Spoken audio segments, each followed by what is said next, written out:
Look at her.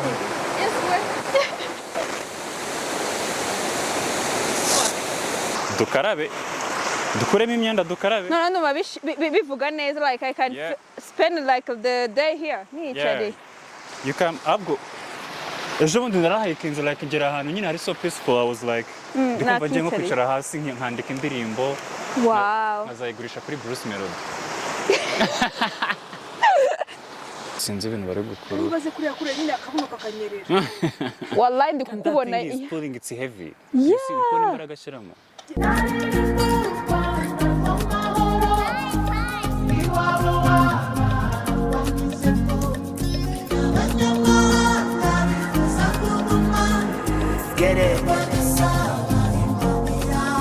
Ndakurata nkagutaka ngo byiduhetse urabikwiriye ibyo mvuga ni nabyo ndeba wandeze nk'intore nanjye nzakurinda ndikumva imirindi.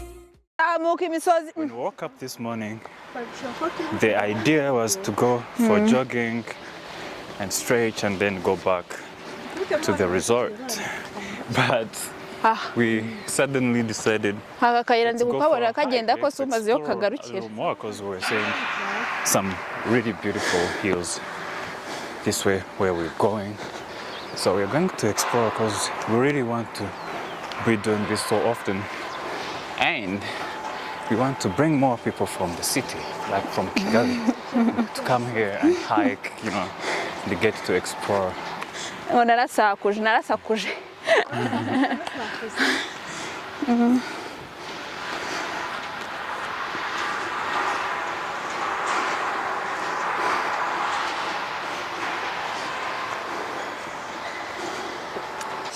Nuru nguru ruri continuous aha. What the heck? Bro. Urazi? Okay, tugende on the surface, tute tuzamuka, tugere hara tute tumanuka. Tujye ku muhanda. Right, that's right. That's right. That itself is an experience. Wallahi no se amabuye turayataruka dute. Turayajamo. Siko kazi se.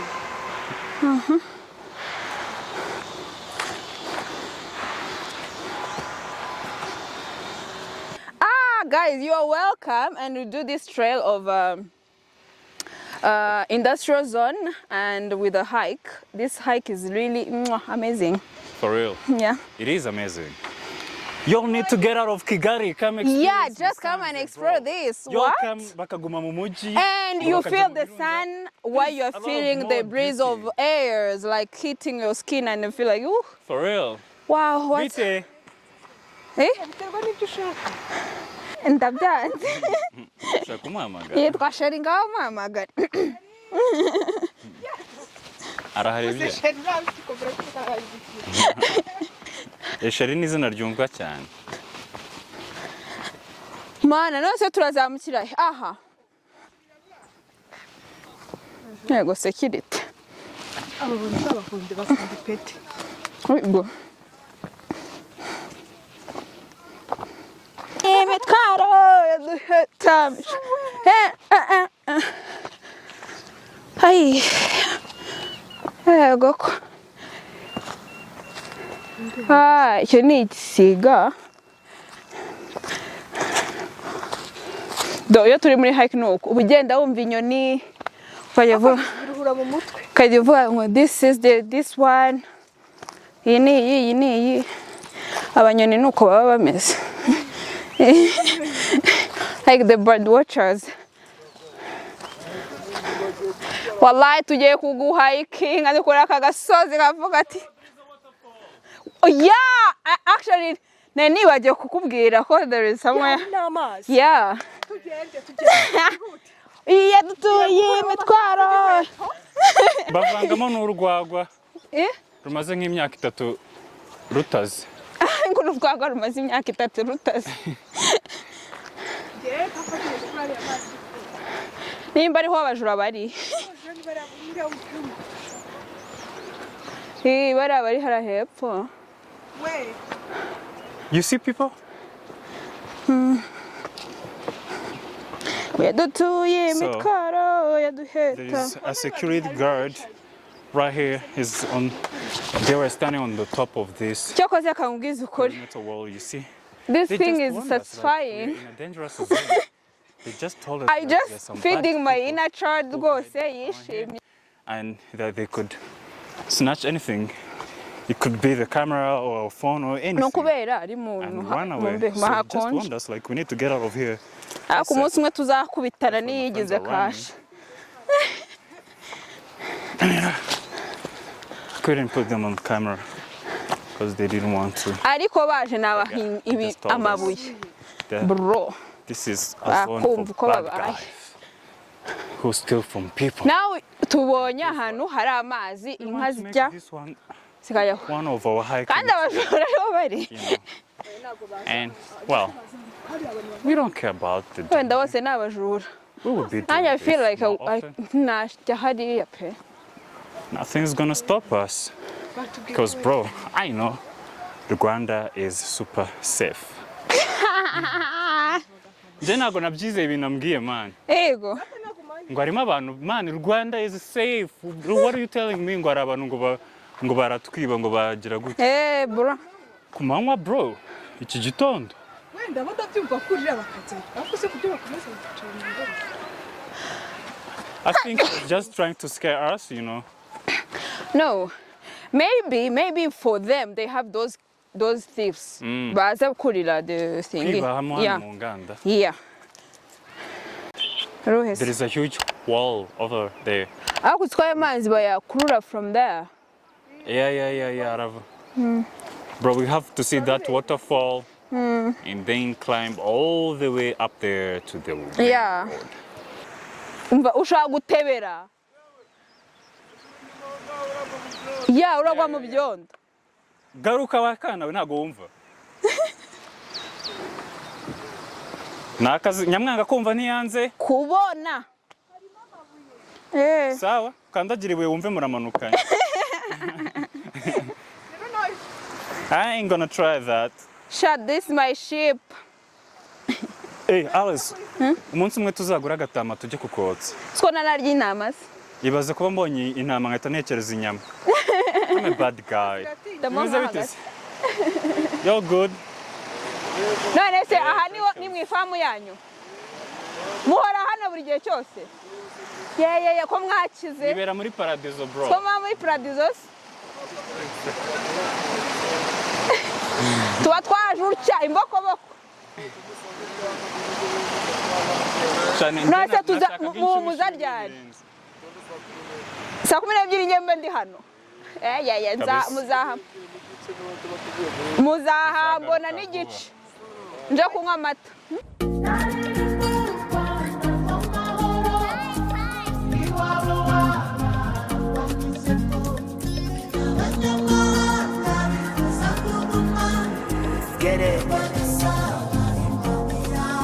Ndakurata nkagutaka ngo byiduhetse urabikwiriye ibyo mvuga ni nabyo ndeba wandeze nk'intore nanjye nzakurinda ndikumva imirindi sinzi we ndayumva cyane impande n'impande we nyemerera nkubwire urukundo ngukunda we urabirwa cyane birandinga ngashaya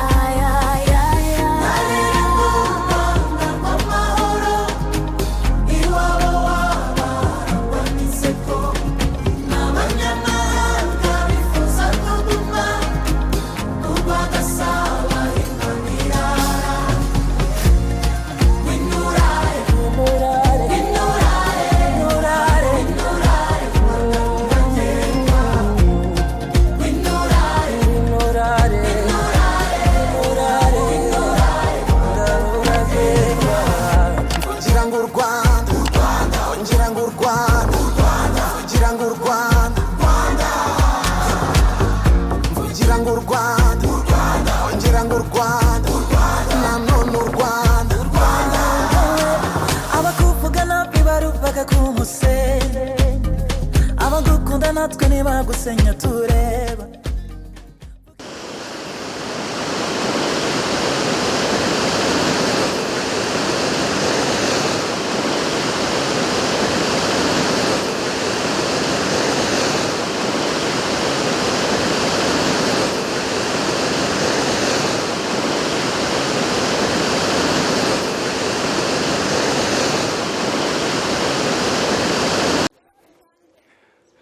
We are now trying to find our way back to the road. We're trying to end our hiking journey right here, but there is still some more hike to do before we get to the main road. We are almost to the road, and girl, I'm out of breath. But look at the view noneho that I dore have. ko bavuga Super dope, beautiful. have to make a way.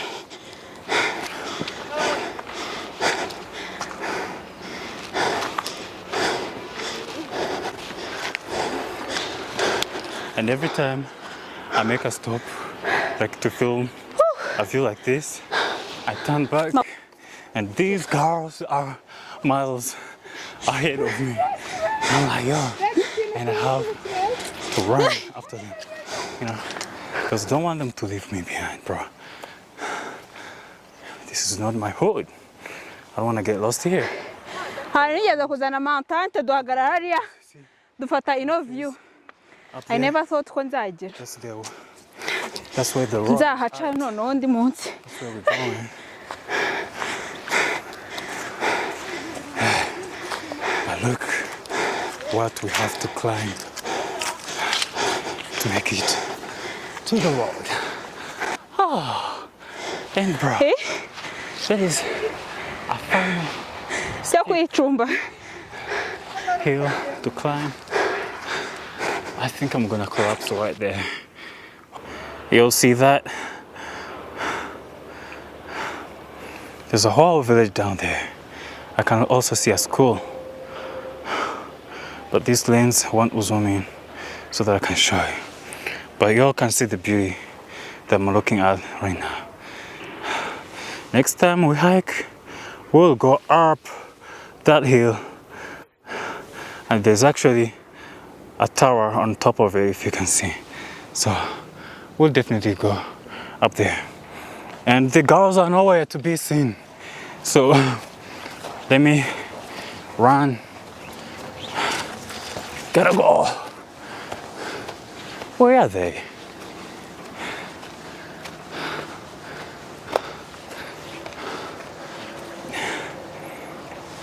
Oh. Where did these girls go? Oh, I see them. They're really fast. It's like they are used to the terrain here.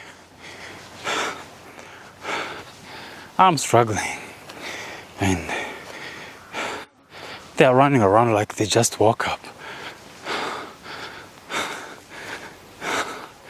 And they're fast. I'm trying to catch up with them, but they're really fast.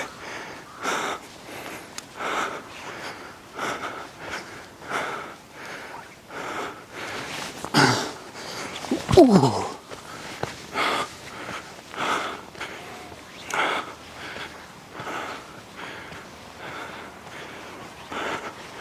All right, let me catch up with them, and think I'll try to film again when we make it on the top. Well, you can't get tired of looking at these hills, bro. Look at the factories that I was telling you about, guys. Look at this one here, another one over there, another one down here, another over there, down here. So I think we are in Musanze's industrial zone. I thought they would be begging me like to wait for them or to take some breaks. But guess what? I've been the one begging them. She already made it to the road. And me, I'm all behind, partly because I've been making some stops to film. And there is Fabiola struggling to climb up, and it's my turn, and boom, we made it to the road. Wow, we made it to the road, and I feel a little relief for real. Look where we came from, and they're still far away ahead, but yeah, I'm gonna take it easy and just walk down. And bro, I think there's a long distance which we're going to walk to make it back to the resort. Oh my god. Hey, Gurimo. Urimo.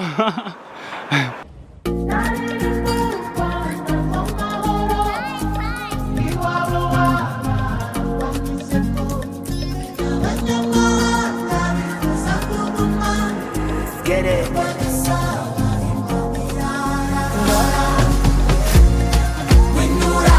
Winurare